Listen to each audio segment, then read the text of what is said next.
አንድ ስታይል ሌላ አንድ ስታይል ምን እያየህ ነው? አረ ይሄ ሰውዬ ቀሚሱ እያሳሳተው ነውና ቀለበት ባይዘዌ ከካሜራ ጀርባ ብዙ ሰዎች እያደነቁን ነው። እናመሰግናለን። በጣም አመሰግናለሁ። ታንክ ያኔ ምን በጣም ነው የሚያምርበት ጌታ ወደድሽው? ስለዚህ ከዚህ በኋላ አንዳንድ ቀን አልፎ አልፎ እንደዚህ አይነት የሚያምር ሱፍና ለሄርሚም እንደዚህ አይነት የሚያምር ቀሚስ አናስበውም እንጂ እና በርግጥ በጣም ውድ ሆኖ ምናምን አይደለም፣ ግን ብናስበው ከዚህም በላይ ለብሰን ፈዋ ብለን ምናምን መግዛት እንችላለን፣ መምጣት እንችላለን።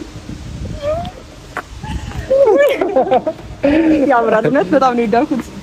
እኔም ወድጄዋለሁ። ይሄን ባይዘው እሺ፣ አሪፍ ተራክም ይሆናል ብዬ አስባለሁ። የእውነት እንዴት እንዳሰቡትም አላውቅም። ደስ ብሎኛል። በዚህ ልክ አስበው ስካይ ላይ እራት ግብዣ አዘጋጅተው በጣም እነዚህ ሁሉ ነገር በማድረጋቸው ይሄ ትልቅ እንትን ያስፈልጋቸዋል።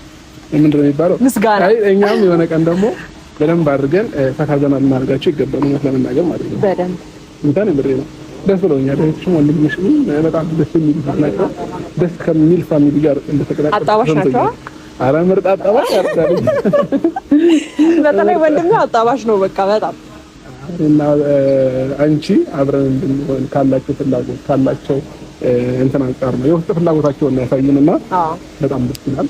እና ምርጥ ፎቶም ተነስተን እንለቅላቸዋለን ለወሬሶቻችን። ቆየ ምርጥ ፎቶ እንኳን ተነስተን ከለቀቀንና አብረን ከመጣን ቆይተናል። እንደዚህ አብረን ከመጣን ቆየናል በደንብ በጣም ያማምሩ ነገሮችን ይዘን ግዴታ እንትን ማለት አለብን ማለት ነው። ዛሬ የፎቶ ቀን፣ የእራት ግብዣ ቀን፣ በቃ ጥድት ያሉ ነገሮችን ይዘን የምንመጣበት ቀን ይሆናል ብዬ አስባለሁ። ከፈጣሪ ጋር እንደዚህ አምሮብን ካያችሁን ትንሽ ቆየና ደስ ይላል። ብቻ ይሄን ደስ ብሎኛል።